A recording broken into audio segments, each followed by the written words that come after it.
alert on your screen very shortly. Just popped up now. Remember that this session will be recorded the entire time that this workshop is going on. Your microphones will be muted and your camera will be off. But if for whatever reason you don't feel comfortable having this session recorded, go ahead and click leave meeting and you contact your ETS advisor to get this information one-on-one. As you all are entering, please go ahead and remember to put your first and last name as well as the school you attend in the chat box. This is how we're taking our roll for our participation certificate. And that's also how we're gonna pick our winner for our opportunity drawing, okay? As a reminder, our next workshop will be our last workshop. It'll be next week, August 12th, same time, 3 p.m. And this one, remember, is gonna be a little bit different. It's gonna be a college advisor panel and trivia night. So it should be a lot of fun. We're gonna be giving away different prizes throughout the session. This one is really focused on you all. We have our college advisors prepped with a few questions, but we really want to hear from you all and want to know what it is that you want to know. Okay, so that one will be all about you guys. If you are not a part of ETS and you have not received our application packet in the mail or have not provided us with your information, there's our contact information on the screen right now. You can email us, you can go to our website, or you can also follow us on Instagram. Both Instagram accounts will post roughly the same things. One is for our LA, Linwood, Compton, and Long Beach area schools, and the other ones are for the other one is for our South-based schools. But again, we post the same resources. If you're not already following us on Instagram, go ahead and subscribe to our Instagram accounts. Today, as a reminder, we are covering the UC application. Okay, so we're going to do a general walkthrough of what the application is going to look like. We're joined today by Ebrion Ferris. Sorry about that. Ebrion Ferris. He's a UCLA EAOP site coordinator. He works with our students at HP. So we're really excited about having him on board today.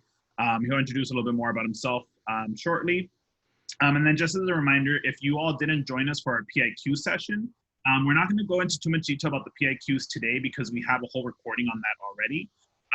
And again, we have those ETS readers who are ready to support you in writing those insight questions once you have a draft ready. So contact your ETS advisor to get that information on how to send that, that draft to our ETS readers, and then also if you need access to that workshop, okay? So without further ado, take it away, Ebrion. So I'm like clicking on everything and getting excited over here. So first and foremost, hello, everyone. My name is Ebrion Ferris, as Andres pointed out. Yes, I work at HP. I've been working for the Early Academic Outreach Program for a while now.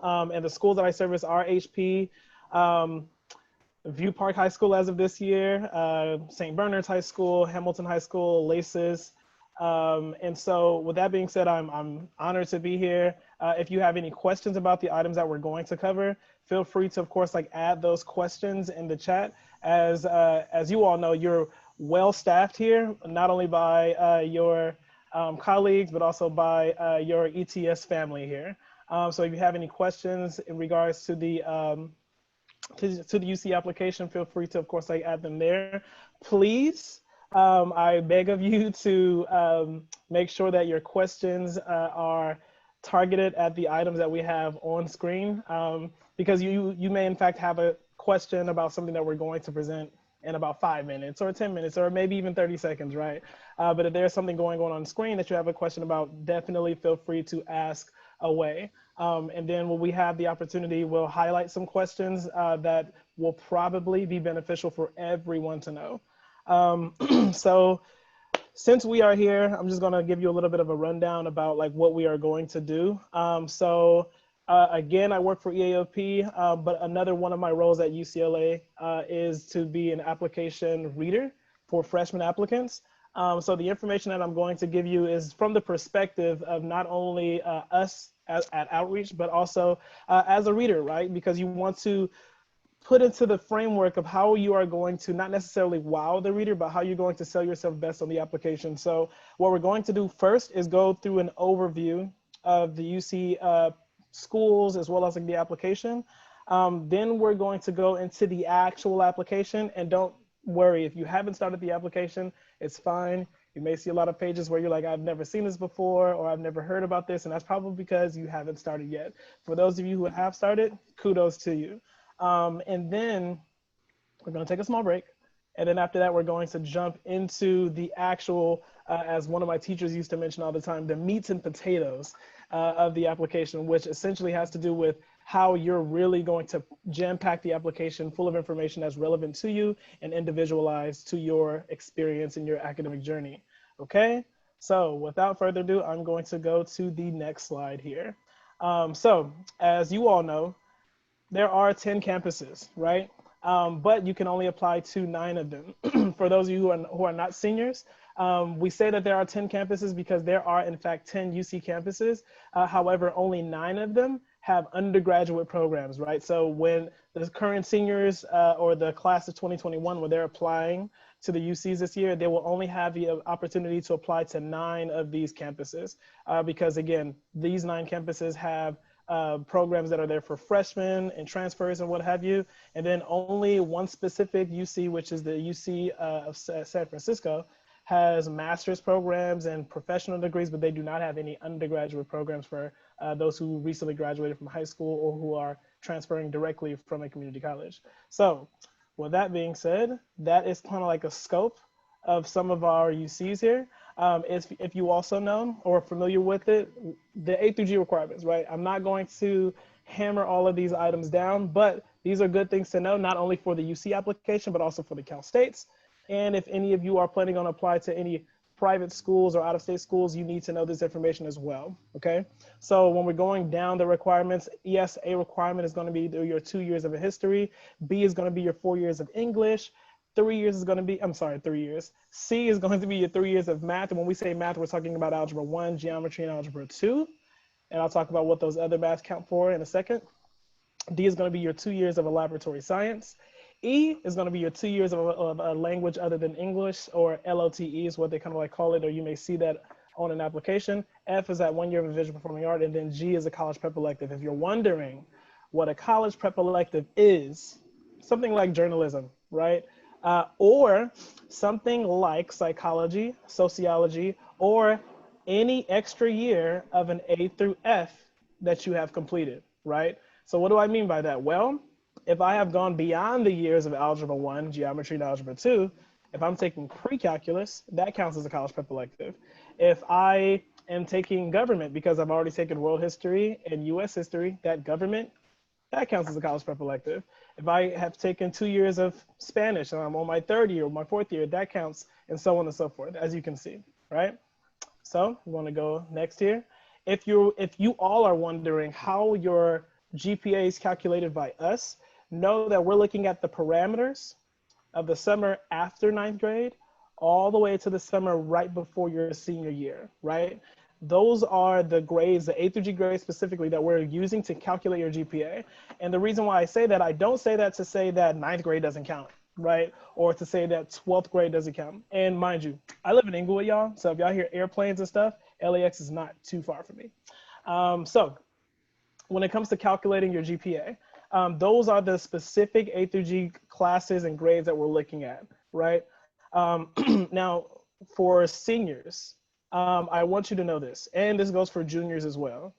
The quality of your senior year does matter, okay? The quality of it. Not necessarily saying that you have to take all AP classes or all honors classes or what have you, but the quality of your senior year does matter. So I say that because usually when I'm talking to some juniors and they're like, oh yeah, like I don't want to take too many actual classes senior year. I really just want to take English, maybe government, and maybe TA for the rest of the day, or maybe I can just like get out by lunch and I'm home free. But the quality though of your senior year is going to be evaluated in that regard, right? So I want you all to think about it in that perspective. And again, I'm not saying to take all of the honors and all of the APs, but one thing that we're looking at as readers is, there are a number of students at your school who are seniors, and it looks like on average your seniors take, I don't know, say if the average number of seniors take an average of 3 honors classes, right? Then we're going to look at you and say, well, this is a senior at your high school. Are you taking those same 3? Are you below that 3? Are you above that 3? And so on and so forth, right? So that's something to consider as you're matriculating into your senior year. Does that make sense? Okay. So I'm looking at Everyone, some, we do have a question. yes, thank you. Sorry. No, you're fine. So we do have a question on A through G requirements. Yes. Someone did ask if you did not complete A through G requirements, is your application automatically rejected? That's a very good question. So if you have not completed the A through G requirements, is your application automatically rejected? The answer is no, because I'll give you the factual. We can't trust anyone, right? Even if somebody said they got all A's, and say if they got into any of the UCs of their choice, what happens is everyone has to send in their final transcript by July, right? By July after they have graduated. If we in fact get your transcript and then we actually find out that you have not completed the ADG requirements, then yes, you will not have the ability to go to a UC campus. And that kind of like goes for almost like any campus, right? Every single decision that you get from the universities is conditional based on how you complete your senior year. Because in fact, when we're looking at an application and maybe somebody doesn't have all of the math requirements completed, but maybe you're doing something in your senior year to ensure that it's going to be completed by graduation, right? So that's something to also like keep into play and keep into manner when you're thinking about that as well. Do we have any other interesting questions? We do have another one, but I think you have a slide that touches on it, just on what makes your application look good and bad. Oh yeah, cool. So yes, we'll definitely get to that. Thank you so much, Jasmine. Thank you. So when we're looking at you all's application, right, we're looking at not only just like those A through G requirements or what have you, right? We want you to know that it's a holistic application, right? So we're looking at things that we're taking from both your academic section. Y'all hear the siren in the background? Wouldn't be LAX and Inglewood if we didn't hear some sirens. So we have those academic factors that we're looking at, right? And we're also looking at those non-academic factors. It must be getting closer because it's getting louder over here. So academic factors, yes, we're looking at your GPA. We're looking at A through G courses. We're looking at those honors and AP class that you've taken. And again, like I said, we're looking at the quality of your senior year. Test scores, again, this is a very different year, right? So in terms of like the application this year, your test scores are going to be optional. When I say optional, that means that we are going test optional, which essentially means that if you have your scores, you can feel free to send them to us as well, right? If you don't have your scores, that's fine. We're going to evaluate your application as such. But your scores are not going to like having scores are not going to make or break your application, okay? But we do look at this test score because what we do is that we're comparing you all to the students who are coming from your school specifically. Now, I'm not saying to like look left and look right and your colleague is going to be like your competition, right? But it's more so of all of the students who have applied to our campuses in the past from your school. We're comparing you against that data. Okay, so it just kind of like makes more sense because it would be no fair for us to compare a student who, and I'm just thinking about the schools that I saw like in the chat earlier, I can compare somebody who goes to Compton High to a student who goes to Huntington Park High because you all may have a different subset of resources that exist at your different schools. So when it comes to those academic factors, we're looking in the context of your school, right? Then separately, we have some non-academic factors that we're looking at, right? We're looking at, did you participate in any of these educational preparation programs such as EAOP or such as ETS or any of the other programs that may exist at your school, right? We're looking to see, have you gotten achievements in anything, whether it be on a classroom level all the way to something that's on an international level? We're looking at, did you receive any type of academic achievement? Did you go through any type of educational barriers or opportunities or what have you? Those, so we find that we evaluate those non-academic factors in the separate parts of the application, which we'll of course like talk about as well. But just to let you know, this review process of you all, it's a holistic review. It's not just one thing. It's not just a GPA. It's not just a number of honors and AP classes or college level classes that you've taken. There are a holistic area of academic factors that we're looking at and also non-academic factors. And for that question who was asking about what are some of those things, don't worry, we will get into it. We have some good time here, but we'll be sure to make sure that we go through that as well. So if somebody's wondering what ELC means, that means eligibility, wow, can't talk these days. Eligibility in the local context, right? And essentially that used to mean, right? This used to mean that if you were in the top 9%, that you're guaranteed a spot at a certain UC, right? That used to be a thing, but seeing that a lot of the population of the different UCs have kind of like gone up over the years, and competition has gone up over the years, essentially means that you will be prioritized, right? If you're on the top 9% of students who are performing at your school, which evidently means that you're in the top percentile of students performing in the state, would mean that you're prioritized a seat in at least one UC school, but normally is not going to be a UC school of your choosing, right? It's not going to be like, oh yeah, you go into Berkeley or you go into like UCLA, right? More than likely it'll be for the school who has like a lot more flexibility area that year. So in some years it's been UC Merced, some years it's been UC Riverside, Santa Cruz, so on and so forth. Good question, though. Okay, so I want you all to take a look at this chart really quick. Feel free to put some of your thoughts in the chat. But these were the admit rates for the fall of 2019 when it came to the different UC campuses. What are some things that we notice here? And don't worry, we got a lot of time. So what are some things that you all notice? Notice anything strange? Notice anything daunting? Does it scare you? Does it encourage you? How does it make you feel? What are some things that we're thinking here when we look at this chart? Again, use the chat. Use the chat. What do we see? UCLA is so low, right? That was the first thing that I noticed too. I said, what's going on there? What are some other things here?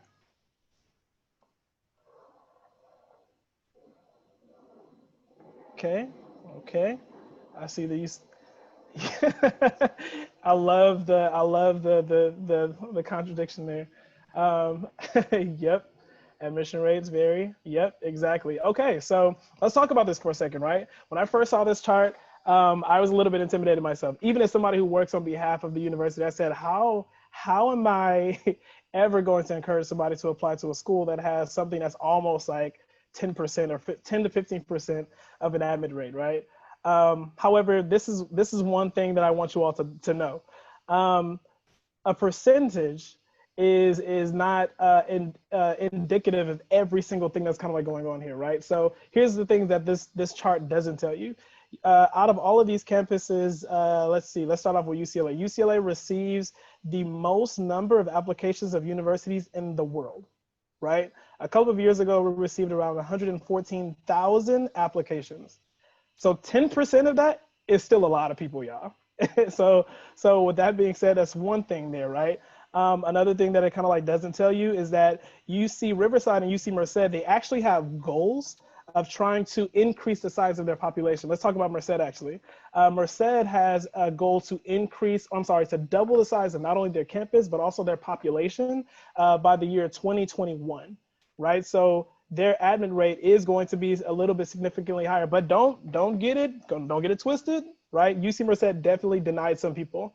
So these were some people that they took off of the waiting list, right? Because they still had a good number of applications and so on. So usually when I'm showing people a chart like this, I want you all to think about where am I going to apply and why am I going to apply, right? And I say that because usually every year I'm talking to students.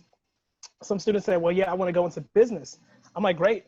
What schools are you going to apply to? They say, oh, I'm going to apply to Berkeley. I'm like, cool. They're like, yeah, I'm going to apply to UC Irvine. I'm like, okay, great. They're like, yeah, I'm going to apply to UCLA. I'm like, hold on, why? Why UCLA? They're like, because they have a business school. You're right. They do have a business school, but not for undergraduates. They have a business school for professional degrees, an MBA, like a master's in business, but not a freshman can't go into a master's program, right? So with that being said, we always want students to figure out where they're applying and why they're applying. For example, business, yes, I would say Berkeley. Yes, I would say Irvine. Yes, I would say Riverside, because Riverside has about 3 different business programs. If someone is looking to go into anything computer, Irvine, right? Well, a lot of the UCs, but Irvine specifically, because I'm just a nerd at heart. I love the fact that Irvine has different dorms named after Harry Potter characters. I love the fact that they have the only electronic gaming sports arena that they're going to try to host the next Fortnite tournament or Smash Bros. Actually, they have a Smash Bros. Varsity team, right? Again, I'm a nerd. Santa Cruz, right? They have, Santa Cruz actually is like the only UC that we have tucked in the way of like of the Redwood Forest. So there was a colleague of ours who actually attended UC Santa Cruz before he transferred to UCLA. he definitely mentioned a couple of times where he was going to class and he made eye contact with a mongoose or with a moose actually. And he has said, okay, are me and this moose gonna have a good time? Or are we just gonna cross each other's paths on the way to class or whatever it may be, right? So definitely do the research and figure out who has what instead of just looking at the name of a campus and thinking that they automatically have what you're looking for, right? Veterinary studies, of course, UC Davis, Santa Barbara is Hollister Beach. UC San Diego has a lot of marine life there. So again, just do the research and figure out who has what. So this here is essentially how the UC application is going to be kind of like tailored towards you all, right? The first part of the application is really going to dig into all of the academics of you. Well, aside from that, we're going to talk about like where you're going to put your first name and your email address and so on. But the first part of the application of information that we get that we use to evaluate is going to be your academics, such as the GPAs and honors and AP classes and so on. Second part is very, very vital, which is the extracurriculars and activities and awards.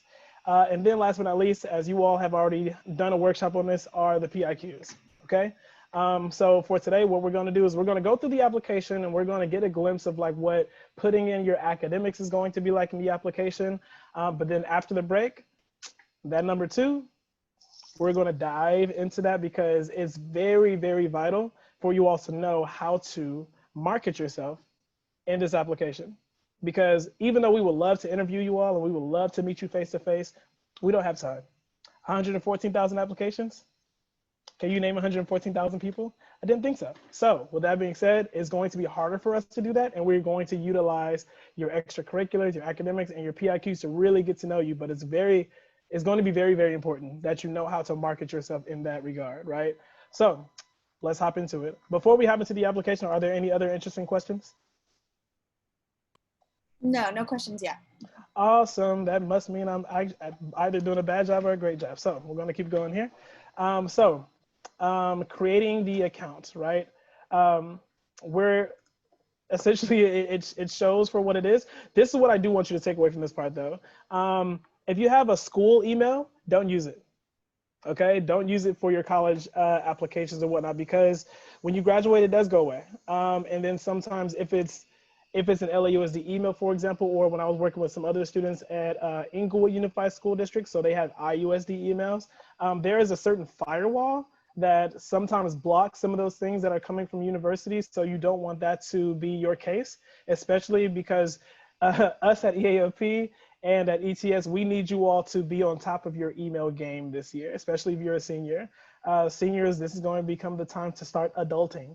For our juniors, same thing for you too. So I would suggest either utilizing an email that you're used to checking all the time. Hopefully it's nothing crazy, like, I don't know, but something crazy, right? Hopefully it's not anything crazy, but if you need to, you can create something like, I don't know, Andres G goes to college at gmail.com or something of that nature, right? So it could be something as simple that you can remember, but one thing is for sure, please remember your email and your password so that the login process will be easier for you. So the next page is actually going to be your personal information. One thing that's important on here, aside from your first name, your middle name, and your last name, if you have ever gone by another name, in terms of like actual being on records, it's important to include that information here. Because of the fact that when the schools are trying to match your records that are coming from high school and so on, and just these other entities, you want to make sure that they have all of the information possible. But the majority of you will probably have only gone by one name legally. So with that being said, you're going to put your first, your middle, your last name there. If you're wondering what a suffix is if you're a junior or the third or the fourth, because your dad and granddad and so on was like named in the same name. And then the where you were born section is also important on this page, right? And remember though, it's where you were born, not where do you stay, where you were born, okay? So if you were born in the US, and so, I mean, I don't have to explain it, but it's where you were born. Now, if anybody was not born in the US, right? This is the page in which, well, I'm sorry, I'm gonna change the page. Here we go. This is the page in which it will start asking about citizenship and residency status, right? So if you are a citizen of the US, you will put the US here. If you're not a citizen of the US, you're gonna put no selection, okay? You're gonna put no selection. You're not going to put something else. You'll just put like no selection.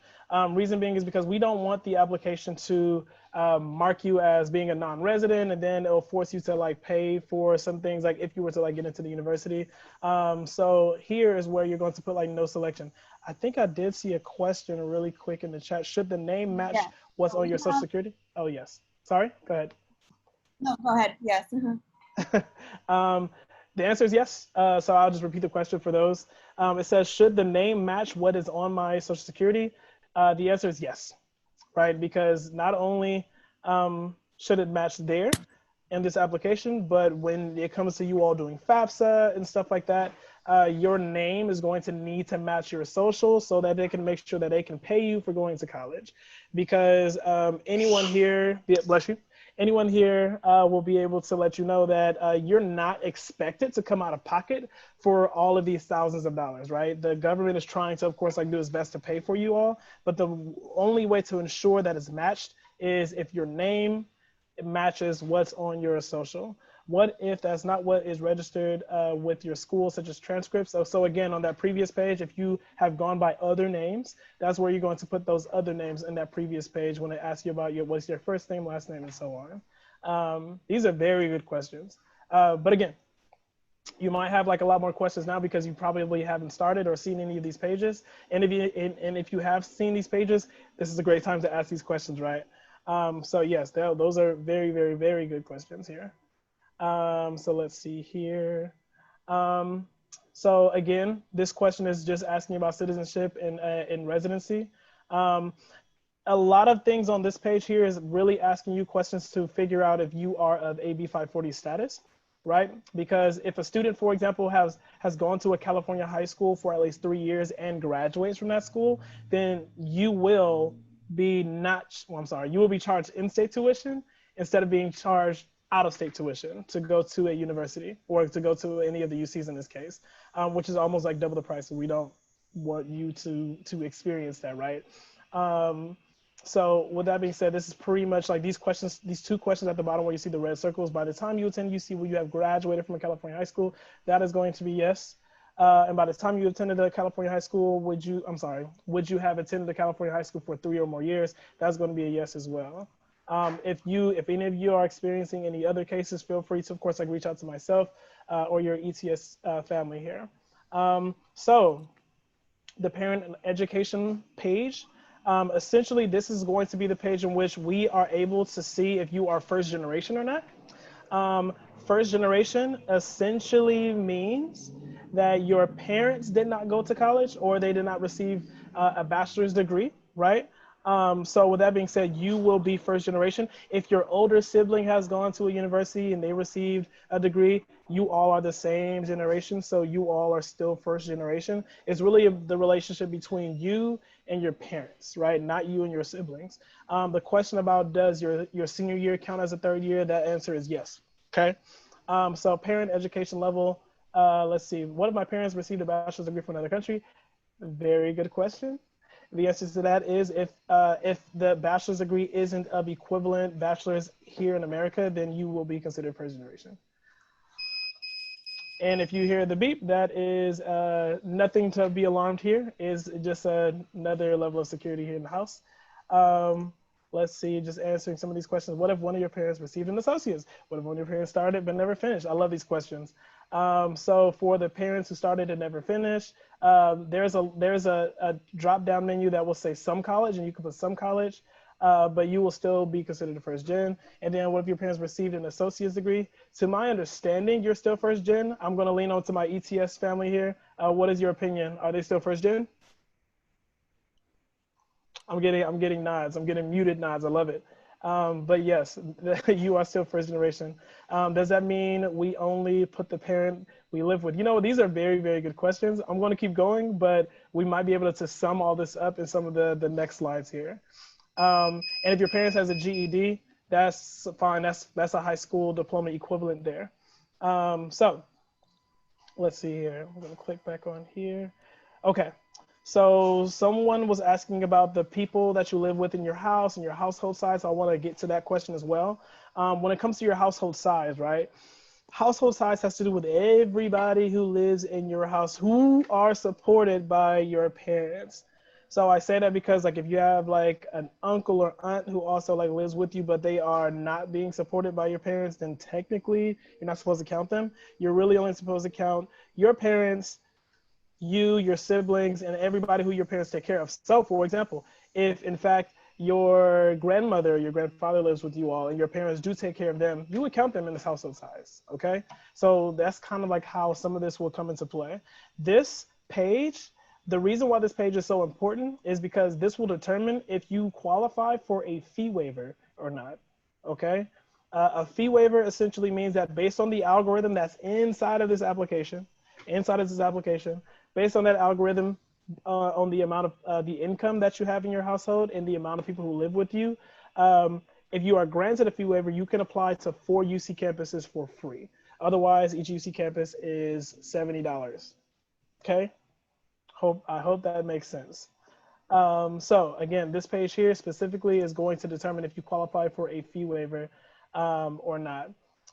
If you're wondering, like if you have like a special circumstance where you may like live with a parent here and another parent here and another parent here, feel free to of course like lean onto your ETS family here.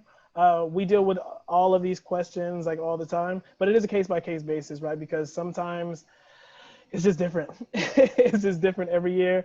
And I'm pretty sure they can attest to the fact that there are case by case basis that we deal with every year when it comes to our students. So definitely like ask them when it comes to like certain questions in regards to your household size and who counts in the household. Brian, we do have some questions Yes. that are coming in on the chat box. Awesome. Let's see. I'll start off with, I think you answered the GED question. So what if you are a dependent of someone in your household and your parents do not do taxes? Ooh, that's a good question. That's a good FAFSA question, actually. So let's two-part this question. So I'll answer the latter first. So the latter, if your parents don't do taxes, essentially on this application, you're going to have to give an estimate, right? You're going to have to give an estimate of how much income comes into that household, right? Taxes or not, how much income comes into that household. Because we all know that sometimes, like even if people did taxes, sometimes like that comes back to kind of like bite them. Because for example, if your parents are in real estate, and 1 year they were selling house after house after house, so your household income was high, right? And then the next year the market crashes, weren't selling too many houses, but they're going off of like how much money did you make last year, right? Then it looks like you have way more money than you actually do, right? So in some cases, it really, of course, like depends, but taxes are not, for the sake of this application, they want to know what is the income, right? They're not asking you to look at your W-2 or look up any tax forms specifically. They simply really just want you to give an estimate of the income. And what was the first half of the question about independency? So it says, what if you are a dependent student of someone in your household? So I'm assuming probably their brother is, Yeah. So if you're dependent of, well, again, this is a case by case, because my next question would be, but who are y'all staying with though? Like, are you staying with the sibling, right? Or are you staying with your parents, but maybe like you're just under your siblings, like, like taxes or whatever it may be. Again, I want you all to potentially think of this as a question about your biological parents who stay with you. And if you don't stay with your biological parents, this will be the question about your guardians, right? Your legal guardians that you do stay with. So I want you all to think about it from that perspective. But again, don't try to complicate it with using tax forms and what have you. Essentially, this question merely is really about the household income that's actually coming in. And if you don't have taxes, it's fine for the sake of this application. Try to give an estimate. And then we do have a second question that you touched on a little bit, but if you are an independent student, can you leave the income portion blank? The answer to that is yes. You can leave the income portion blank, or you put 0, and with a household size of 1, because it's you. And that's how I was about to say income, the independent status portion of that student will work. And actually, on the application, they will have you. I'm pretty sure you all can see those small little blue eyes. Oh, I'm sorry, they're eyes, but they're in a blue circle. Um, if you click on those, they usually give you more information about if you fit this status, then you would click this, or if you fit this type of scenario, then you would click this, and so on and so forth. These are good questions. What else do we have? There was a second part to that first question. So someone asked, if we don't live with and are not supported by our parents, would they then claim the income of whoever they are being supported by? The answer, I want to say yes, but again, that could be a case by case. For example, we've had students who they're not supported by their parents, right? But they're staying with like their aunt who actually does get some money from one of the parents or so on. But again, who is your legal guardian? And then if your legal guardian, of course, I guess supplying that money and whatnot for you, then you will, of course, like lean on that income. But again, these are case by case. And I think what really happens, and again, my ETS family here could lean on it as well. But what really happens is sometimes we figure out the whole financial truth when it comes to filling out the FAFSA, because then we're able to really come like get into like the details of how things have actually been documented over the years. But that's my answer. That's my quick answer for that question as of now. And then we have, what if our parents are separated, but we switch off every other week? Whose info would we provide? Yeah, so normally the parent who, even if you switch off the parent who supplies more than 50% of your, or at least like supports you more than 50%, then they would be the one that you include.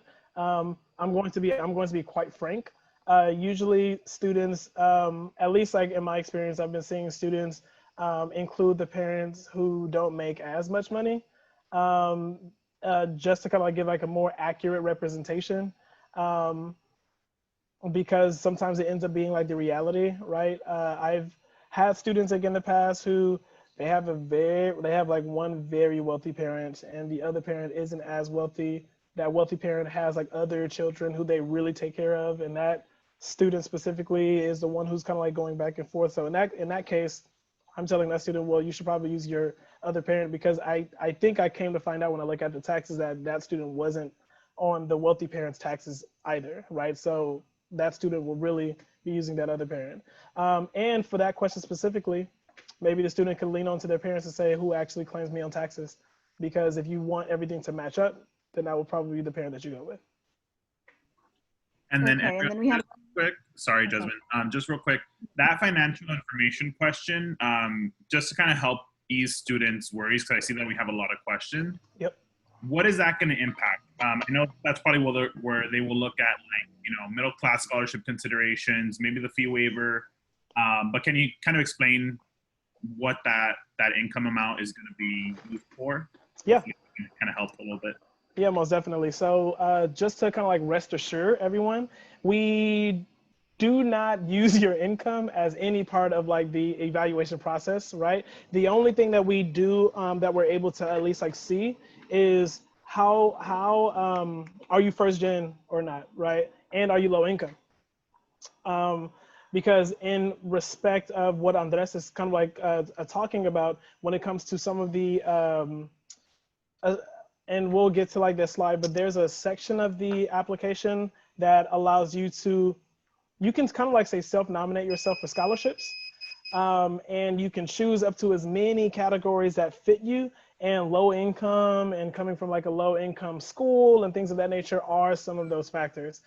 So you can of course like click those things, but even Insight, I believe that the organizations that those scholarships are linked with, they'll still kind of like do their due diligence and kind of like doing some research, or maybe like using your FAFSA to really figure out if you in fact qualify. And for students who do not qualify for any of those like low income areas, there is the middle class scholarship, where if the parents, if the household income isn't more, it doesn't exceed 184,000, then those students will be considered for the middle class scholarship and so on. So to Andres's point, the income, not only does it, of course, like affect your fee waiver, but it could potentially, as you are going through the application, as you self-nominate yourself for like certain scholarships, then it will be matched to that as well. I'm not sure if we're. Thank you, Gabrielle. Okay. We did have one more question. Yes. For the parent question, it did say either. Does that mean that we only put the parent that we live with to mention their highest level of school, or do we include both parents? Yeah, so it will. So essentially the parent who has the highest level of education, and I would say like the parent that you stay with, right? But in this case, yeah, if students are living like with both parents and one parent happens to have like a professional degree, then it will be that parent. It will be the highest level of education from your parents combined, and it will be that one. Thank you. That was the last of the questions in the chat box. You're welcome. Like I said, we have some time today, but I know that we're gonna have like more questions. So let's continue here. This page in here specifically has to do with, well, one, I'll just really kind of like tell you all like what you need to know, right? Campuses and majors. You all are freshmen. None of you are transfers unless you're transfers. But if you are coming from a high school, even if you have community college classes under your belt, you're still a freshman. Okay, so all of you are going to mark freshman. For this page here, as you can see, like I mentioned earlier, there are 10 UC campuses, but there are only 9 that you can apply to, which is why you only see 9 here on the application. So if you also notice, let me see, can I annotate? It's fine.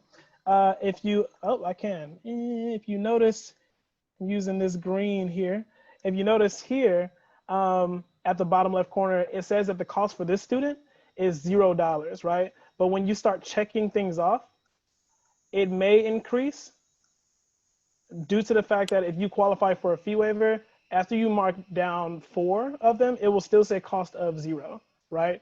But as soon as you mark like another one, like an additional one, then it will start adding up like the price as like $70 or whatever it may be, right? But for the sake of like this application here, it looks like this student qualified for a fee waiver. So their cost at the moment is 0. And then once they exceed 4 applications, right, because it only covers 4, then it will charge you the 5th and 6th and so on and so forth. Let me exit that. Okay, cool. So also here, some students usually ask, well, is it different UC applications? And again, it's one application. But this is going to be after you, of course, like choose like the schools that you want to apply to. What is going to then break down for you all is the major choices that you're going to be selecting from each of these campuses. All right. So for example, as you see here, there are going to be some campuses that offer alternative majors, and there will be some campuses that do not. As you can see, as we're looking at this example, Berkeley is the type of school that does not offer alternative majors, right? So you're only going to be able to choose one actual major. Yesterday we were getting some questions from students saying, hey, can I just choose like my 2 majors if I want a double major? At least in the freshman application, you cannot. You can only choose 1 major. But once you get to that campus and you're going through like your first year, you're able to like meet the different counselors to let you know the guidance process of choosing to be able to select a double major or a major and a minor or a double minor and so on and so forth. But for the sake of the application, you're only going to be able to choose 1 major, and then for some campuses, an alternative major. Oops, what happened there? So as you can see, for students who are interested in UC San Diego, I don't know why I'm about to say San Diego. For students who are interested in UC San Diego, they have a specific college ranking system. You see here in the top right where we have put that red rectangle, it says learn more about UC San Diego's college system.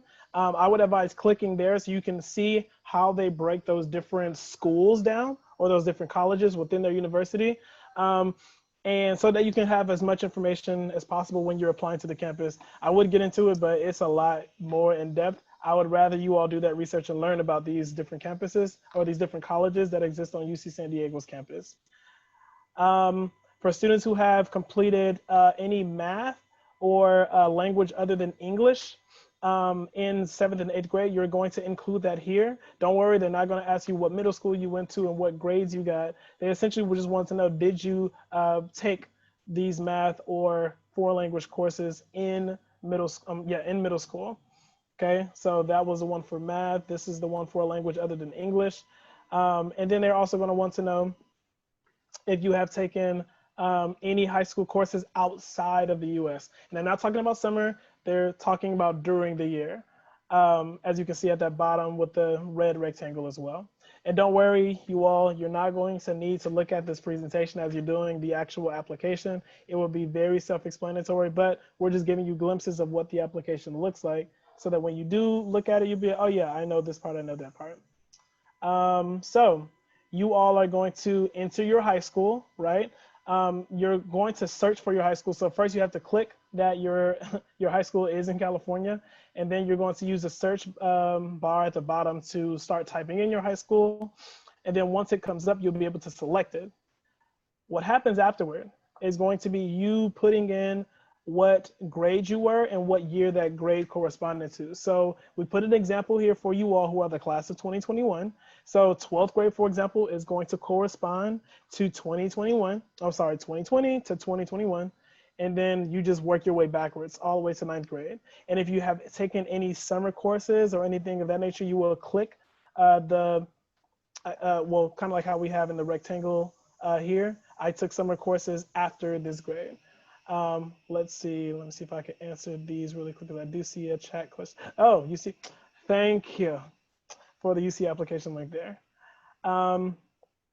So let's see here.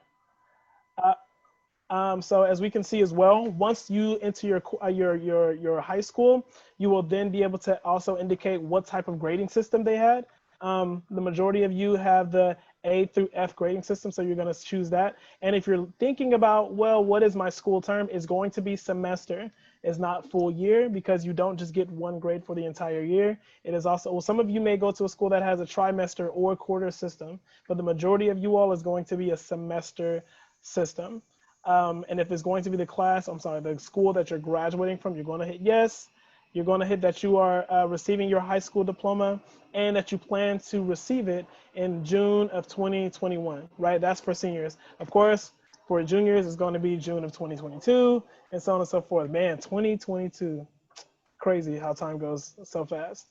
So also, then when it comes to putting in your actual grades and classes, this is where things get a little interesting, right? As you can see in this example, we have a student who went to Huntington Park High School. They've included that their grading system is A through F. It is a semester school. If you look on the right-hand side, they tell you what those honor codes mean, right? So if you see a class that says AP Byte, it's an AP class. HL, honors level. For those who may have like an IB course or IB courses at their school, it'll be IB. And if it's not honors, it will say NH for not honors. Now I'm going to tell you like why that's important. So if we're looking here, right, this student is putting in AP US History as a class. Now, as you can see, it's also part of a drop-down menu. So this student is not typing in every single class that they've taken. It's part of a drop-down menu. This student here, they're taking AP US History. As you can see, when they took AP US History in 11th grade, they got 2 A's. And the honors type all the way to the right, it allows you and it indicates to you that this is an AP course. If it was not an AP course, as you can see there, we have, it looks like geography. Geography AB, if we look all the way to the right, it says NH for not honors. Okay, this is really important because there may be classes at your school that are titled kind of like something similar, right? You may have an AP US History and you may have a US History. If you're in AP, do not mark the regular US History, mark the AP US History. If you are not in AP, do not mark the AP US History, mark the US History one, right? Because we want this to calculate your GPA correctly. And the only way it can do that is if you indicate the correct courses and the honors type that you're in. There are times in which students only take a certain class for 1 semester, right? So we're looking at this student, for example. It looks like during their junior year, they took a semester of contemporary comp, and they also took a semester of expository comp, right? So what happens is, it looks like first semester they took contemporary comp, so they got an A first semester. For grade 2, they put no because they didn't receive a grade, okay? And then for expository comp, no for the first semester, but they received a grade for the second semester and they put the A there. I'm hoping this is making sense. Again, if you haven't started the application, it's fine. This looks a little foreign, but trust me, it's going to be fine. But at least we're being able to show you what this looks like and how to enter it instead of you doing it on your own. And then we do have a question in the chat box. Someone did ask, do I have to explain any grade code throughout the application? Can you ask it one more time? Do I have to explain any grade code through the application? Oh, and what do you mean by grade code? A good question. Let's see if they answer in the chat box. And if you're talking about like E for excellent, or S for satisfactory, that's going to be a no. P pass, So, you're not. Is it that one? The P for pass? Yeah, the P pass. Yeah. That's a good question. So you will not have to explain that, at least when it comes to this grade level. I mean, grading scale specifically, because P for pass, it may in fact be one of the options that you can choose as the drop down. Also at the same time, and we'll show it in a little bit, but after you put in all of your classes, there will be like a small additional comment section where you can potentially like explain those things if you believe it's unexplained on the application itself. Hope that makes sense. Thank you. You're welcome. So we're still at the grade entry here. So sometimes you may in fact have taken classes that are not part of the drop-down menu, right? So in this case, this student, they took honors chemistry, but they didn't see honors chemistry. So they manually entered it. As you can see, for the subject area, where's my annotation tools here? I thought they had like a laser or something.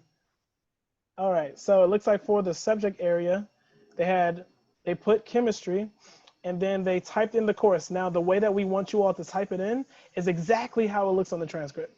I don't want you to make anything up. I don't want you to type out honors chemistry. If it says H chemistry AB, if it says H chem AB on your transcript, I want you all to type it just like that. And if it in fact is honors, I want you to indicate that it is an honors course, okay?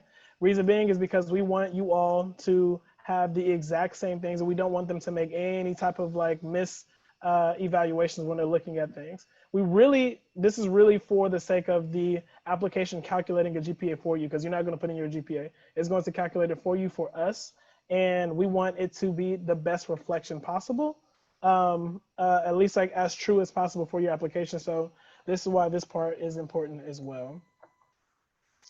Okay, it doesn't like my clicks here. There we go. So for your senior year, this goes for anybody when you're looking at this application. In your senior year, you're not going to put any grades, y'all. Why? Well, let me tell you why. The reason is because this application is due November 30th, and you are not finished with first semester yet. So what's going to happen is for first semester or grade 1, you're going to put IP. IP means in progress, okay? And then for the second semester, you'll put PL, right? Which means planned. Now, again, similar to that other, like the expository comp, if it is a class that is only one semester, you'll put IP for in progress this semester, and then no for the next semester. Many of you are going to be transitioning. Oh man, it didn't show it. Many of you are going to be transitioning to government this year. Government is going to be a 1 semester course. So what happens is that you're going to do it, for grade 1, you'll put IP for in progress. For grade 2, no, because that second semester always converts to econ, right? So then you're going to put econ in a separate box. And then for grade 1, you'll probably put no, and then you'll put PL for grade 2, okay? I hope that makes sense there. Let's see, I see 2 things in the chat. Okay. Do we get to see our GPA calculation? You know what?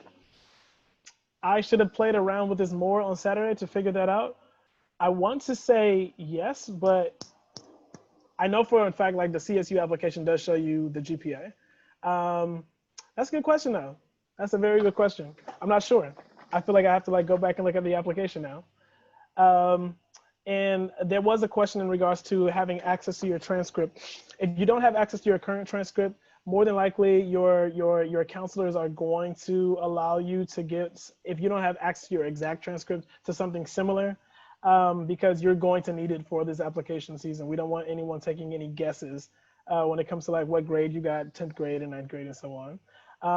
The question, so if government is a semester, does that fulfill the G requirement if taking econ? I like the way you think, right? So essentially, yes, right? Because they both fulfill, they're both in the same area of history.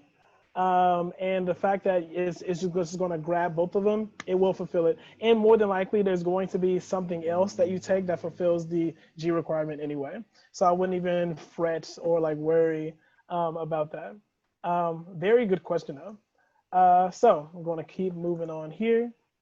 So for students who have taken classes at a community college, you are going to, just like how you entered your high school, you're going to enter the community college as well, right? So in this case, the student typed in East Los Angeles, they hit search. What popped up at the bottom was East Los Angeles College, and they selected that one. Just like the ones or the entries of grades before, you're going to enter when you started, when you ended. It looks like for this student specifically, they probably took a class for one semester. So they put started in September 2018, ended in December 2018. They were in the 10th grade. They took it during the fall of 2018. It was A through F. And then of course, like they actually put the grade there as well, right? So it looks like they took administrative justice. And they got that one grade there as well. And then we also put this note, if you are unsure of which subject area to match with your community college, you can choose elective, interdisciplinary, or like I've been saying all day today, lean onto us because we can search it for you. And then that way we can make sure that it matches up instead of like you taking an educated guess at what category it matches. So let's see here. Let's keep going. Yes, so as I mentioned earlier, there is going to be a small box after you enter all of your academic history areas where you can talk about those additional comments.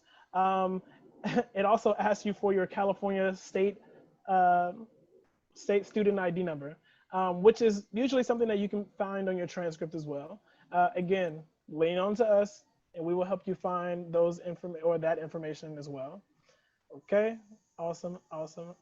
If I were to take a dual enrollment course and it's the end after the application is due, can I add that and put in practice? Okay, yes. The answer is yes to that. That's very, very similar to you all taking any of your senior courses, right? You're going to put them in still because you still want to allow the university to know that you're taking those courses, and you will put in progress and plan. I'm glad somebody asked about AP scores because is the next section test scores? Okay, this is still the additional comments. These are COVID updates. Again, to kind of like tell you all, we're test optional this year. If you have it, you can give it to us. If you don't have it, that's fine. we will also be considering grades for pass, no pass to be indicative of you completing A through G requirements this year, because beforehand we would not do that. If you got a pass, we would need a grade from that class. But for the sake of the COVID pandemic, we are accepting passes and no passes for the area of completion of A through G, right? And then CSUs, I'm pretty sure you all got that information as well. So I won't go into too much detail there. So. And then we have a question. Sorry, everyone. Yes. So does test optional mean that UC readers will be reading test blind? No. Test optional means that if you have the option to place your test score there, and then if you place it there, we will use it in part of the evaluation process. However, test versus test blind, right? So for example, the Cal States this year, they're saying they're test blind, which means they're not using the tests at all in their evaluation process. We, on the other hand, if you give it to us, we will use that option to utilize it in evaluation. But we won't go test blind though. So like, for example, if a student does like give us their test score, we will use it. But if they didn't give us their test score, it's fine. They opted out of the option of sending us the score, and we will evaluate the student based on everything else we have. Because again, it's a holistic application. So there are all these other factors that we're looking at aside from just the test score. Thank you. You're welcome. Very good question. So this will be the section where you put your SAT or your ACT scores. Essentially, it's very straightforward. Did you take it? Great. If you did take it, when did you take it? And then what was your score and what was your breakdown? You can find your score, of course, on College Board for SAT or actstudent.org for the ACT. And then for the student who asked about like AP exams as well, that will be like in the test score section as well. So that was a very good question. So again, I'll go into like the meat and potatoes of this after the break, but after your academic awards, I'm sorry, after your academic history, we're going to go into your activities and awards. You can enter up to 20 items, and this is not 20 items per section. This is up to 20 things you can enter for those activities. You have a maximum character amount of 350 characters to describe those activities. And for some of the things like awards or organizations, they may give you another 250 characters to describe what those organizations are and what have you. But the itemized process of the activity descriptions is the 350. That's going to be more about you, okay? So again, I'm just going to brief this before the break, and then I'll answer some of the questions that we have. So this is just an example of like what one of the pages looks like, right, in regards to like describing the program or the activity. This right here briefly describes EAOP. I learned how to become academically prepared and competitive for admission requirements in universities, so on and so forth. Right, EAOP is actually part of a drop-down menu of other programs such as like ETS and MESA and so on. So you won't have to necessarily remember all of the, I guess, drawn-out acronyms. But the main thing we want to know is the program and what you did. We want to know how long you've been involved in this, so 9th, or is it just 12th, or is it 9th through 12th, and so on. And then it's going to ask you about the hours per week and weeks per year. And don't worry, we'll get into that in the next section or the next half of our presentation. Earlier, as Andres was pointing out, there is this scholarship section where you can click as many things as you believe you qualify for. And I would encourage you to click up to as many things as you think is applicable to you. It used to only limit everyone to like 16 items. Now you can just keep clicking away. So definitely go through each of these categories that you see like on the left-hand side before expanding them, because once you click it and it expands, like it shows on the right-hand side for academic major or interest, and you can click each of those things that either you're interested in or that applies to you. Okay. And then let's see, would you recommend taking SAT? What difference will it make in your admissions? I would say like if you're comfortable in your essay, in your test taking, what have you, I would say take it. Because again, we're not going to be comparing your SAT score against like everyone we're looking at your school specifically, right? So I would recommend, well, if it's even possible, to take it. And then you can always, of course, like meet with your counselors to kind of like discuss like, where is this? Like, am I doing good? Am I not achieving as well, and so on? And then if you feel great about that score, I would say include it. It can't hurt your application. And so to answer the question about the scholarships, essentially this page here specifically, and the question you all, it says, do you have to individually sign up for the scholarships or that you sign up for? So it's not going to be if I click 50 things that I have to now do 50 applications. Essentially, your UC application is your application, and those 50 things that you're going to click on, or I'm sorry, 50 things, the many things that you're going to click on, they're all related to a specific or to specific organizations. And they'll, of course, like use your application to review. And if you qualify, and they'll actually notify you of the scholarship opportunity. So there isn't anything extra to do here. All right. And then I also want to just touch on EOP. So EOP is the Educational Opportunity Program. EOP also does exist at Cal States. It does also exist at UC campuses. They have a plethora of resources, especially for students who are first gen or are coming from like low income backgrounds. So tutoring, scholarship opportunities, research opportunities, counseling opportunities, and so on are definitely a plus. And I recommend that you all mention that yes, you are interested in EOP. And then to also include a brief about why you're interested, right? So whether that be you leaning on other resources, like while you were in high school, you want to continue that integral process. In college, you can of course like include that as well there. So definitely mention that you're interested in EOP, please. And then you all have already received like a presentation on the PIQ, so I purposely took those things out, but I wanted you to at least like see the page of what the personal insight questions look like, and this is essentially that. Oh, and then after that, after your PIQs, there will be a section that gives you 550 words to describe anything else in your application, right? So I know that, for example, some of you may have experienced differences or what have you, like with the entire COVID thing. And you could potentially include that in this section here.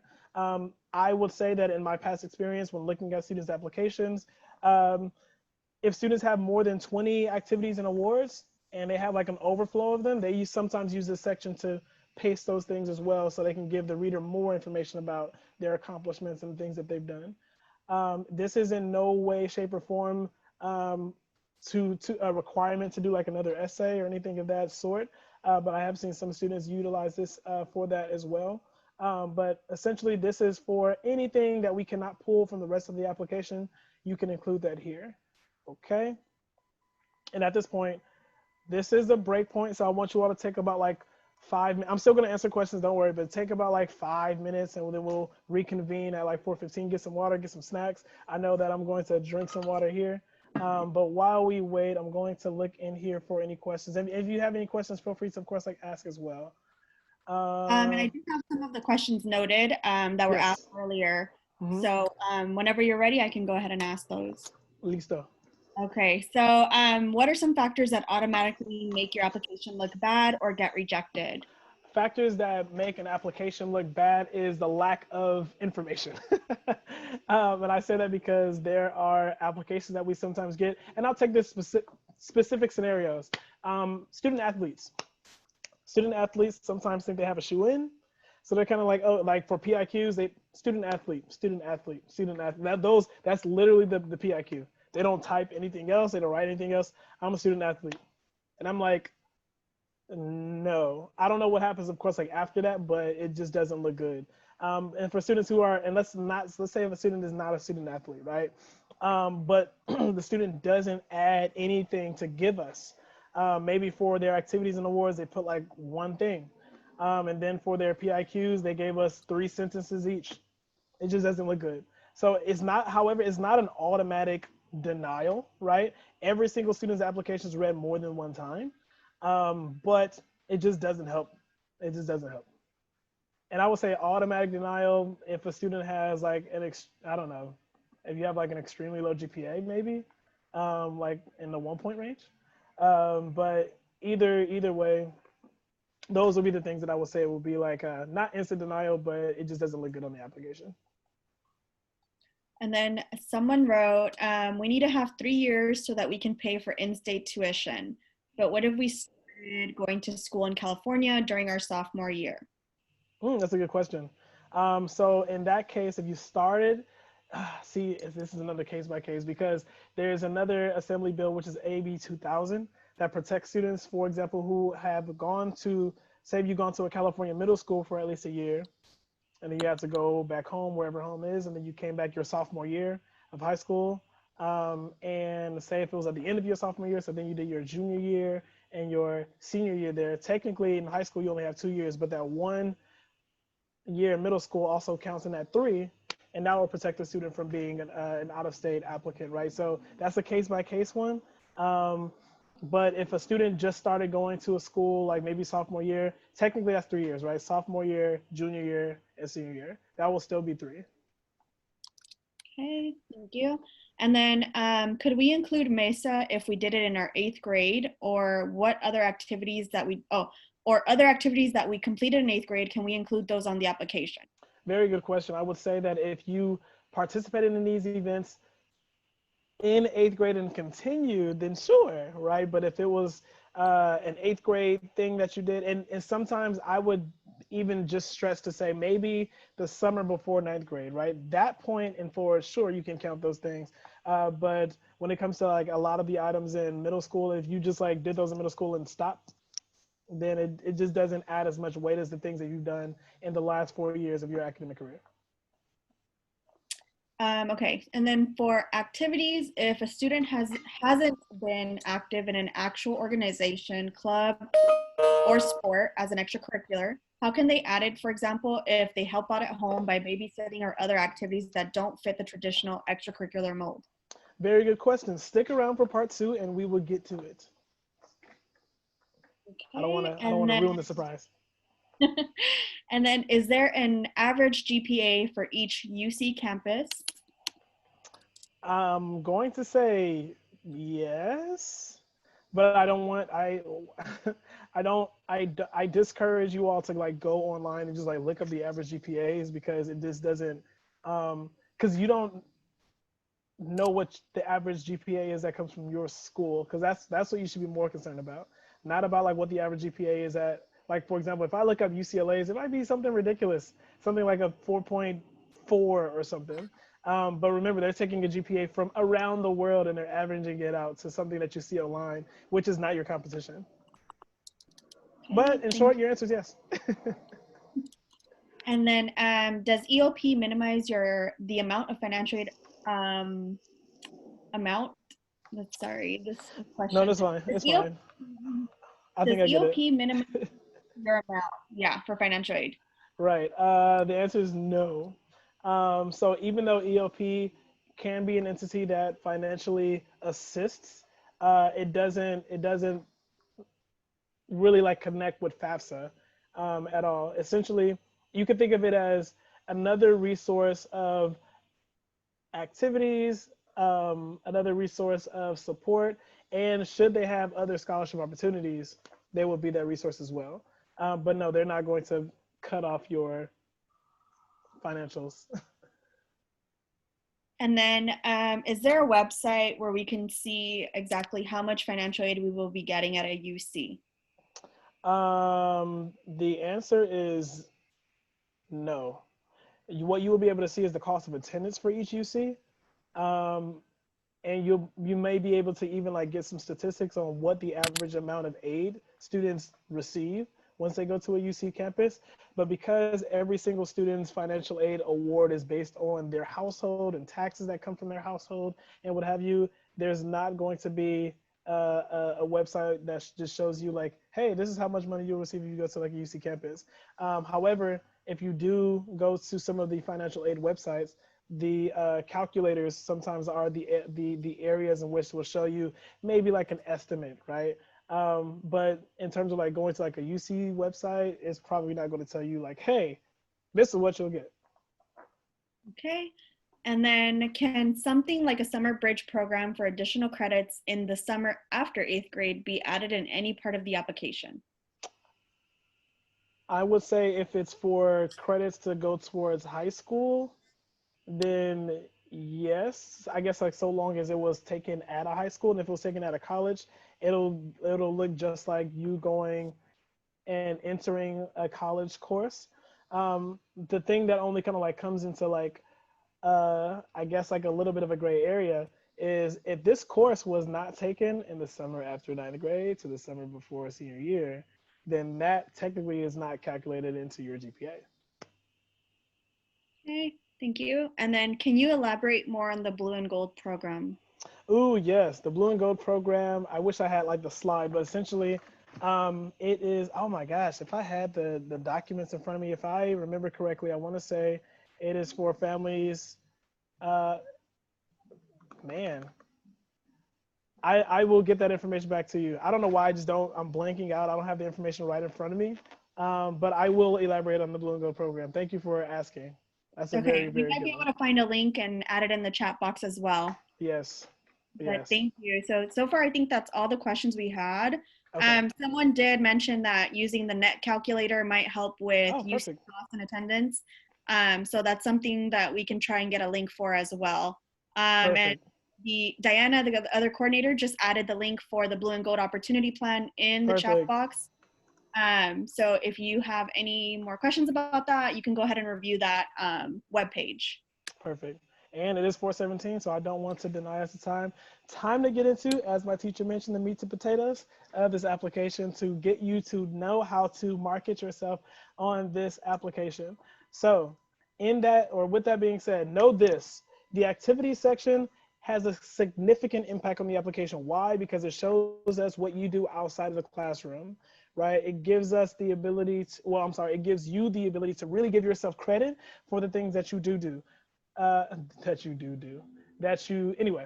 So with that being said, we're going to like go into depth about how that looks, right? If you're wondering what are some of these things that they're going to be asking me, well, as mentioned beforehand, they're going to ask you what this activity is. They're going to ask you what you did in this activity, and then of course eventually how many years have you done, and then how much time you have dedicated in this activity by asking you about the hours per week and the weeks per year. Okay, so these are those different categories. The categories are awards and honors, educational preparation programs, extracurricular activities, coursework other than A through G, or in this case, they call it other coursework, volunteer community service, and then work experience. In no order of importance is this, right? But these are just like the different categories. Know that you have the ability to type up to 20 of these things. It's not 20 awards and 20 educational prep and 20 extracurricular. No, it's 20 total, right? So again, just like I mentioned beforehand, you're going to have the ability to write up to 20. In terms of like the actual like activity descriptions, 350 characters, not words, characters of a description. And then for some of the categories, it will give you an additional 250 characters to describe those other things. Okay. So, man, I really love this, y'all. I hope y'all are getting ready to take some notes. So, so to the student who asked a question earlier about like what looks strong on my application, well, these are some of those main things, right? The students who stand out the most are the ones who are portraying that aspect of like leadership, right? Or highlighting the fact that they have like some of those titles, such as like a captain or president or secretary and so on and so forth. However, we know that everyone cannot be the captain. Everyone cannot be the president. So don't think about your leadership being equivocal to a title, right? Leadership, though, comes in many different forms, and we'll talk about what some of those looks like. Dedication, right?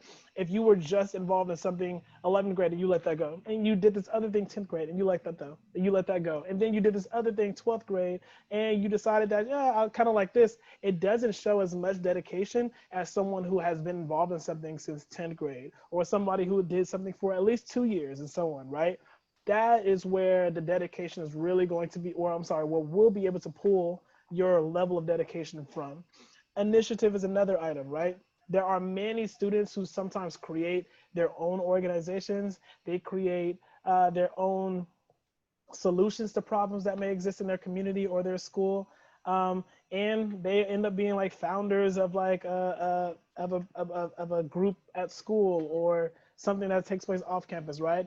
And then last but not least, to the students' point about home life, responsibility is another thing, right? However, we won't really know what your level of responsibility is until you explain them. And I'll tell you why I say it like that. So if you're wondering what are some of these things, sports, right? Sports do count. But I want you all to think of it from this. You know what? Let me ask you, how, if you play a sport in here, I want you to put into the chat, what sport do you play?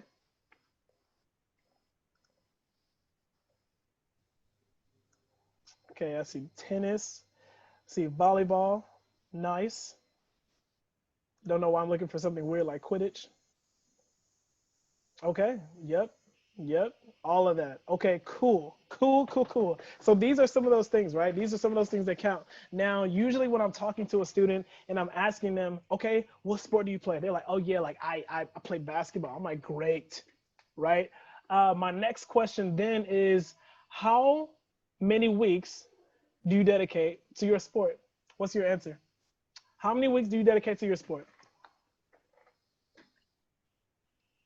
So for the tennis players and the soccer players and the swimmers and the volleyball players, track and cross country, dance, how every day is not weeks. How many weeks do you dedicate to that sport? Every week of it, mind you, there are 52 weeks in a year.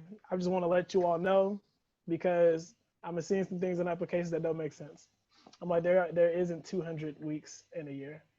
Okay, so we see about 20, about 52. All right, okay, I'm loving it. I'm loving it. These are some good ones. Nearly every week. Okay, and then when it comes to hours per week, right?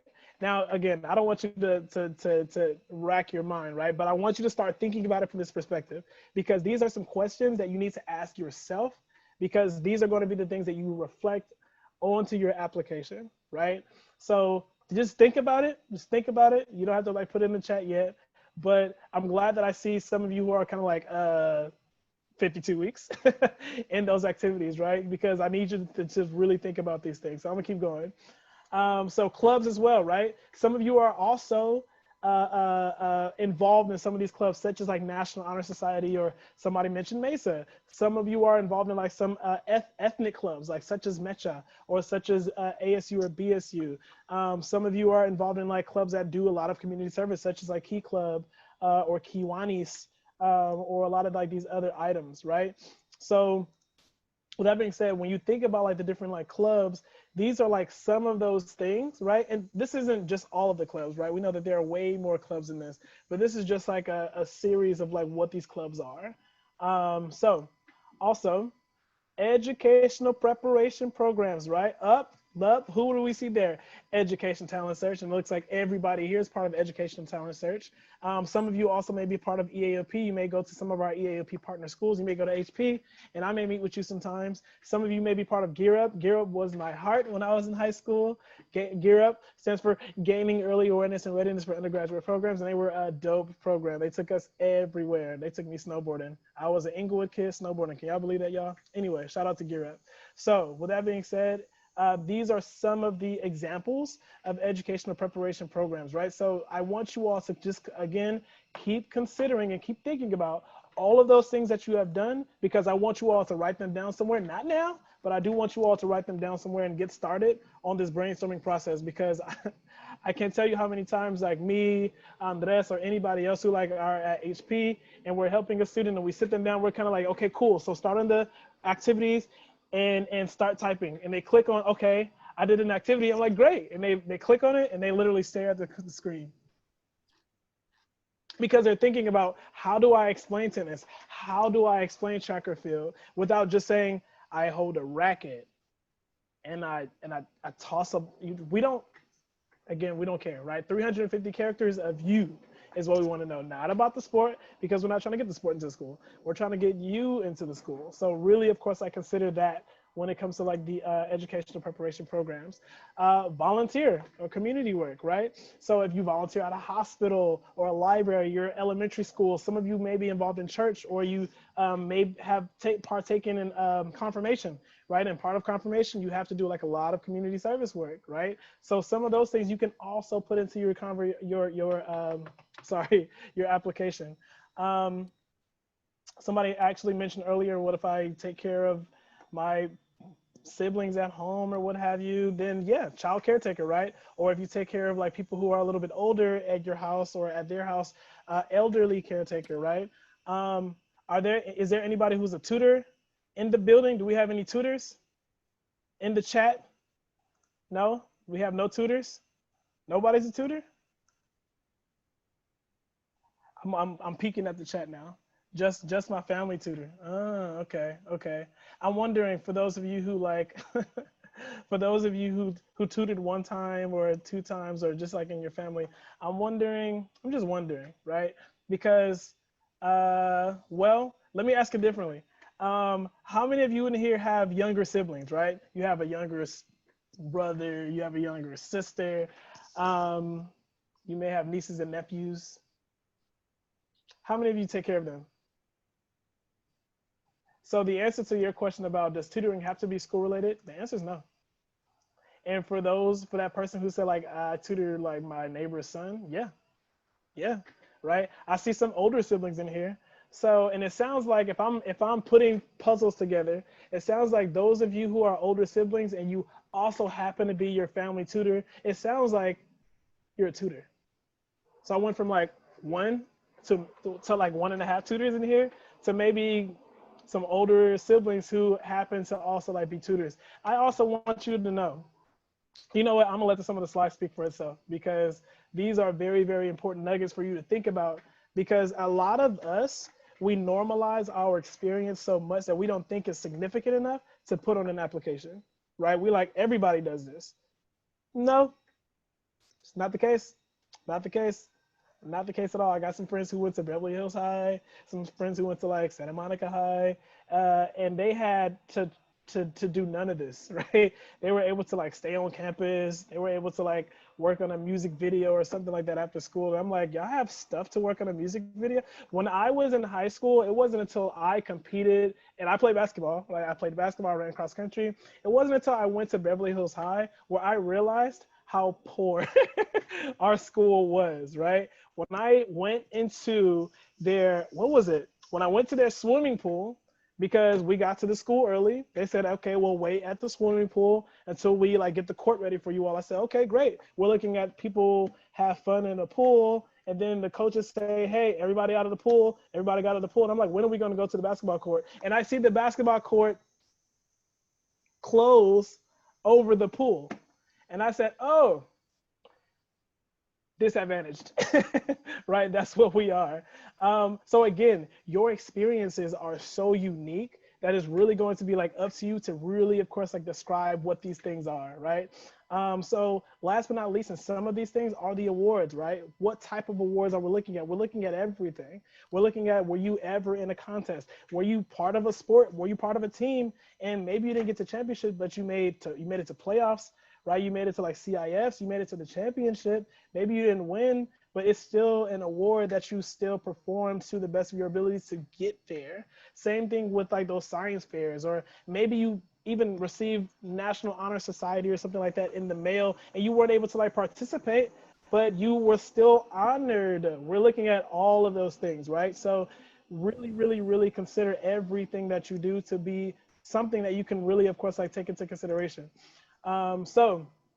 And again, one thing that I was mentioning earlier, when we're looking at all of these extracurriculars, we're looking to see, okay, like what type of leadership or what type of initiative, what type of dedication, right, did you all really exhibit onto these like different programs or these different things that you were involved in, right? So I was talking about being a captain or a founder or whatnot earlier, some of those things, and I want you all to like just know, you all play a role in every single thing that you do. You have a role in your house. You have a role in your clubs or your sports, your classroom. You have a role in your friends groups. Everyone knows that, oh yeah, this person, yeah, you don't want to go to that person for advice because they're going to keep it too real. Or this person over here, if you need to like be a nurturer or caretaker, you can go to this person and so on. So I want you to all think about those roles that you all play in those different groups and those different items that you're also like a part of, right? So somebody asked about what is varsity letter. So at some schools, like it's almost like a ceremony thing that's kind of like given to like a varsity kind of like player. They come like get it and they get it like etched onto like their varsity jacket. But essentially, I want you all to think about it from this perspective. If you make it to varsity, I'm not saying to include that as an award, but I do want you to include that in the description of that sport. And I'll show you exactly like what does that mean. Confirmation classes at your school, at your church, yes, they count. Attendance award, yes, it counts. It might not be like as strong as like some of the other things, right? Because perfect attendance, you're expected kind of like to show up like every day, but if it is like something that is like credited higher at your school, definitely, of course, like put that. We're not going to diminish any type of like award, right? So one thing that I also like want you to think about is when you're thinking about the way in which you describe these things, I don't want you all to be very vague in it, right? So like, just like the example I was given about tennis, I hold a racket, I throw a ball, it goes over a net. I make sure that it doesn't go out of the lines. Too vague, too vague. Get directly to who you are, what your role is, what your responsibilities are, because that's what we care about. That's what we really, really want to know, right? So when we see some of these words like I created, I supervised, I managed, I led, I facilitated, I was responsible for this, or I was the liaison between the campus staff and students on campus. Those are the things that we kind of like really, really want you to kind of like bring out of yourself, right? So like, for example, here's an example. I said for an example, sorry, I said that like 3 times. So wrestling, there's a difference, right? I competed in a tournament and came in 6th place. That could be anything. 6 out of what, right? Versus competed against 42 other varsity wrestlers in LA, in the LA region, and came in 6th place. Now I understand the depth. That means that you can do the math, but there were 36 other people who I beat, or who I at least like scored better than, to get to this place. The context makes it make sense. If you don't give us the context, it can be as blank as a blank canvas of an artist who's just not giving us like the art. But we really want you to have that paintbrush, or you to paint the picture of who you are as that person in context, right? So for those of you who are peer counselors, right? Here is somebody who explained it as an award. I signed up to be a peer counselor and my senior year to help students at the College Center. Sure, it tells us like what it is, but it doesn't give us the context. And as you can see, there's more context right down below. I wasn't going to read it, but I'm going to read it anyway. One of 18 students chosen out of a pool of 50 applicants passed a rigorous application process involving an interview, letters of recommendation, and displaying excellent academic standing. Participated in the summer training where we learned about UC, CSU eligibility, how to complete college applications, and how to advise and teach our peers about post-high school options. Thank you. You told us what a peer counselor is, and it's not just a peer that counsels, right? It's somebody who was competitively chosen, and then out of that, you went through this process to not only be chosen, but to also be a positive impact on your entire school community, right? So that's what we want to know. We want you to give yourself credit for all of these things, right? If you are, oh yes, I really want to just like really zone in on this part here. Translator. It's not normal, y'all. It's not normal. It's not the normal American thing, right? I say that because at least 80% of my students know more than one language. And I'm like, that's great. I am not fluent in more than one language though.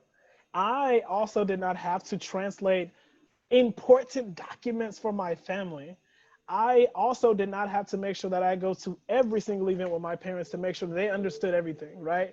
But it's you, it's some of you in here in this room who actually hold that power. So look at this description: translate conversations and documents in for 2 Spanish-speaking adults, translates doctor visits, homeowner documents, tax information, lawyer conversations, phone calls. So these are very critical. Is it something normal on an everyday basis? It's normal in your everyday basis, but it's not normal for everyone, right? Everyone doesn't have to like follow their parents and follow their guardians everywhere, or be the person responsible to take care of everything when they're not there, right? So that is something that I need you all to really, of course, like embody, if that's you, right? But I want you to like really embody these things, because there are a lot of things that you do. Somebody earlier mentioned that, well, what if I do some of the non-traditional things? They may be traditional for you, right? But it, again, is really going to be how you describe what you're doing and how it looks on the application, because you can be as vague and as bland as possible. But is it going to help us know who you are and know what your journey is? No. Daycare provider, entrusted with taking care of 2 10-year-olds, provide nourishment, mentorship, homework assistance, walk students from school to home until parents arrive after work. So for the student in here who said that they're not doing that for their own household and they're doing it for their neighbor's son, that's not normal. That's not the normal everyday experience for every student, right? So I want you all to like really, really, really like dig inside of like what you do, because I want you all to make sure that you give yourself credit for those things, okay? So this is an example of what not to do, okay? So I'm looking here, okay, soccer, 11 players, 2 teams, compete, trying to outscore the team, plays center field, and left defense. cheer, sign up for cheer, football season, motivated football players. So like I'm looking at these things and I'm also just wondering how much credit are you really giving yourself, right? Like cheer, 12th grade, 8 hours, 6 weeks. 6 weeks. So a month is four weeks, right? So that means for a month and a half, this person did cheer. And I'm like, okay, great. What else did you do? And I'm also not too sure because I'm pretty sure you have to do like tryouts or practice or something before the season begins. And I know a football season is at least like 2 months. So I'm wondering, where were you cheering? Did you only share part of the season? Like, what's going on, right? So those are like some of those things. So there's an example of like another example of like this is an example of what to do, right? So these are some of the things I want you all to keep in mind when you're describing some of these things. Before I even get into that, before I even look at descriptions here, what do you all notice about this student? Before you even get to like the small words, what do you notice about this student? I want you all to tell me. What do you notice? Okay, yep. I noticed captain 2 times. Yep, consistency, some dedication. Yep, long term, super committed, right? Because I'm like, how do you do all this? Because I'm not about to do it. So when I'm looking at a student like this, before I even get to their descriptions, I see head on that they have leadership positions, that they have leadership capabilities, they have roles and responsibilities. And I want you all to do the same thing when you're describing those things like in your applications, right? I want you, if you do have any type of like role or title, I want you to put that in the title of it. Don't give me 350 characters of a description and then I'm like sifting through and I'm like, captain, okay, cool. Okay, I didn't see that. Because it's very easy. Mind you, the readers are human too. And it's very, very, very easy to like overlook things. So to make sure that people are aware of your items and responsibilities and so on, definitely put it down, right? Even if you didn't like have like a leadership position like the entire time, but maybe you had a portion of the time, as you can see for like this student, when we look at leader, or they were treasurer for leadership, they put in parentheses in the description that in 10th grade they were secretary, right? So in that you can probably also like indicate like when some of like your roles and responsibilities took place as well. And I love the fact that this person also gave themselves credit for the amount of hours and the amount of weeks. This person for varsity basketball, they put 14 hours per week, because I need you all, especially if you play a sport, to think about how much time is taken away from your day when you have an away game. Because I know for me, we would leave like around lunch. I would get back to school from the bus, and it'd be dark outside, and I still got to go home and do homework, right? So that's something to also consider when you're trying to average the amount of hours that you've dedicated to these activities over the course of the season, over the course of the years, and so on, right? And also, this person for basketball, they gave themselves 20 weeks. So again, I said like a season is probably about like 2 months, right? That's only about 8 weeks. But sometimes you who are playing that sport, or who is involved in an extracurricular activity, you may have conditioning that take place before the season. You may have like these tryouts. You may have you may compete in a like a tournament somewhere before the season actually begins. So just really, really like mold yourself and think about all of those different items that you, of course, like also take place in those extracurricular activities. So I'm nearing the end of my portion, but I do want to make sure that I get to some of these questions that you all have. If this slide right here just has to do with other events or presentations that we may have for the remainder of the summer. So where is my annotation tool? Boom. So this here, the I Am College Bound series, if you go there, you have like a list of our different like events. And don't worry, I do see some of the questions, so I'll get to them. But if you're interested in coming to like any more of our workshops, we have all of them there. And you can also follow us on Instagram for our DCAC and our EAOP fellows. Our DCAC fellows and our EAOP program. But at this time, I'm going to put my email address up here, but I also want to address the questions that we do have because I know I probably forgot some of them. Okay, I can read some of those questions off to you. That would be awesome. So the first one was regarding translation. So is translation considered a leadership achievement? I wouldn't think so unless you received a certificate for it. I know that some students take like I forgot what the test is called, but they receive like a seal from like the state for their translation abilities. So yeah, but if you didn't receive that, then I would definitely put that under volunteer community services, that if that's something that you just do for your family. Thank you. If you already work with your family, not an organization, does it count, and where can I put it on the UC application? If you only work for your family, is that what the beginning was? Charity work with your family. Oh, charity work. That'll be another volunteer community service thing that I would put there as well. And Okay. if it's like in a working, sorry, didn't mean to cut you off, but if it's like in a working role or capacity, you can definitely put that under work experience as well, even if you didn't get paid for it. But just adding clarity to it. Thank you. What if you weren't able to complete a sports season? Would you still include the time that you dedicated to the sport? Example, I did 2 whole seasons and a half of a third season due to an injury and other complications. Oh yeah, I would definitely like include that, and maybe even in the 350 characters of a description, you can even maybe like shed light to your injury, so that just to kind of like give more details to it. What if the amount of hours vary throughout the weeks for any volunteer, sports, etc.?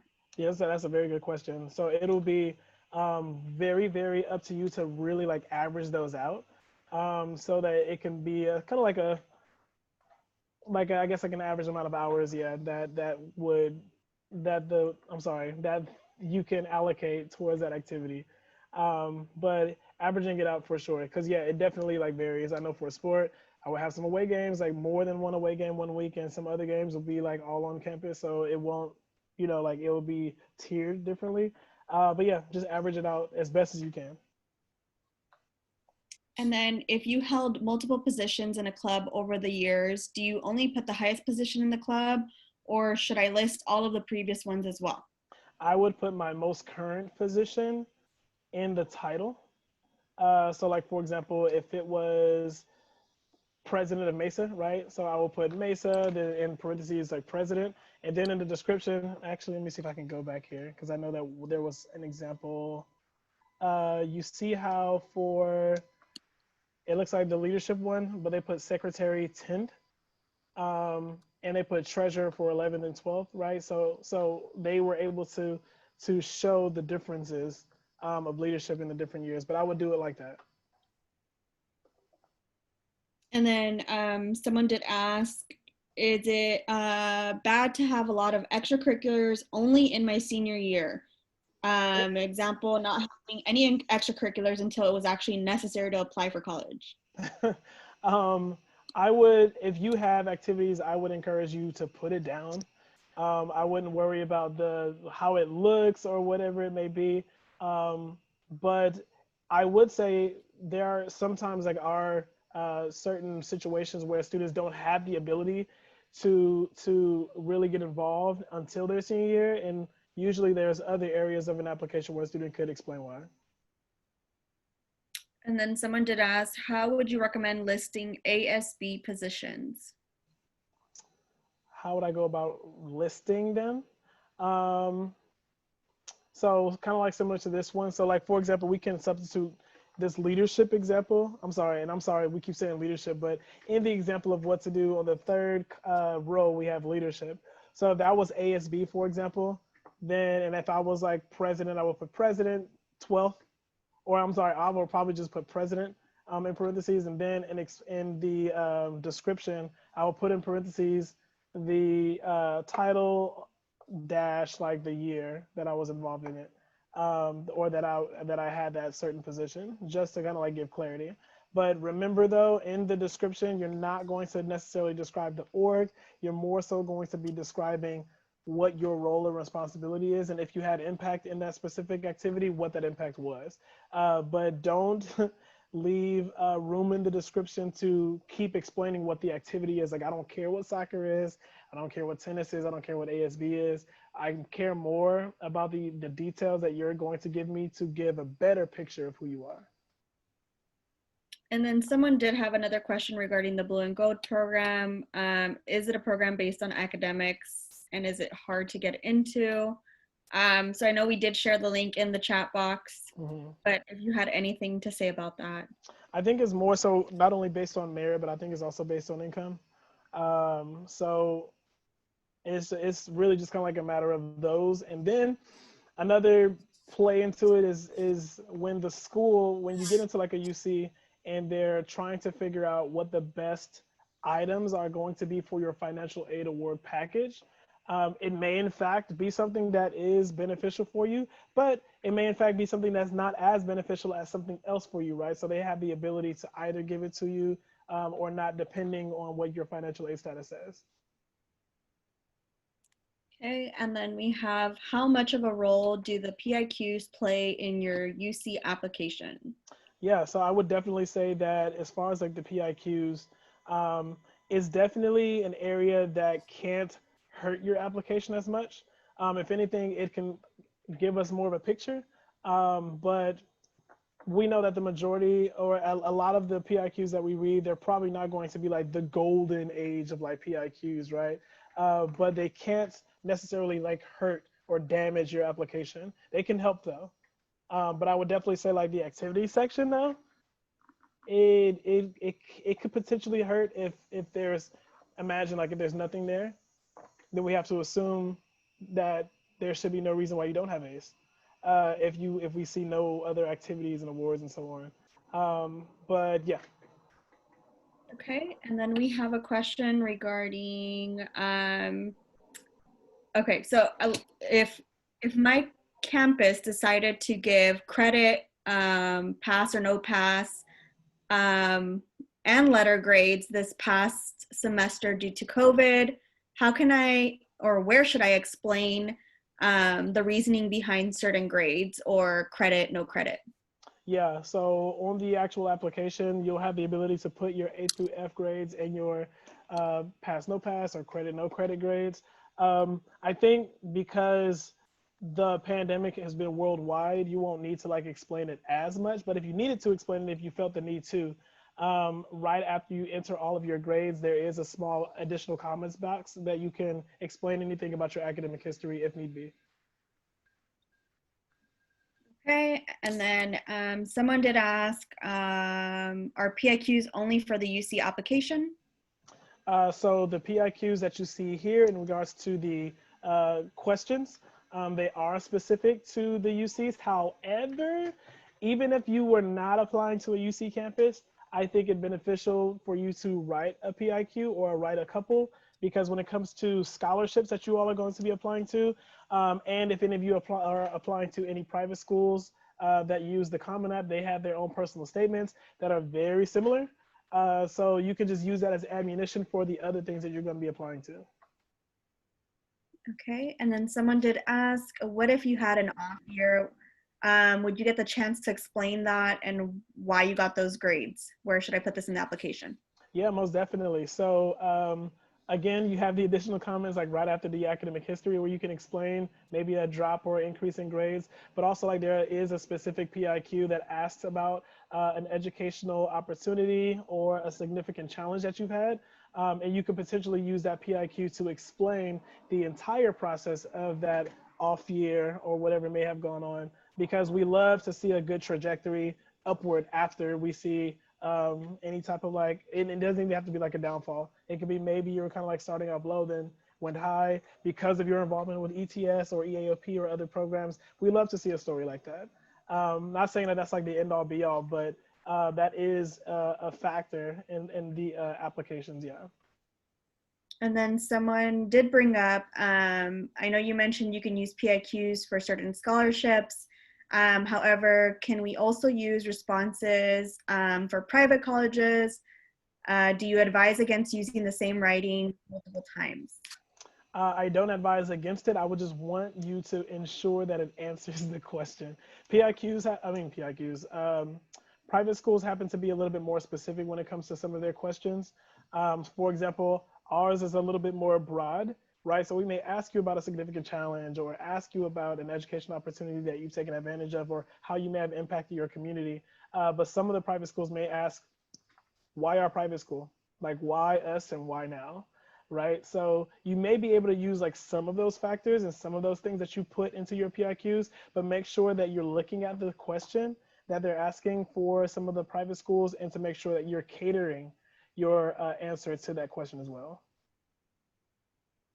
Okay, and then someone said, I know you said the UC application is open as of now, but when is it due? Oh, very good question. We didn't even talk about that. How could I say that? So the application opened August 1st. You can start now and you can go all in on the application. You just cannot submit your application until November begins, and it closes November 30th, which actually happens to be the same deadline for the CSU campuses that open in October. Okay, And I think those are all. Oh, go ahead.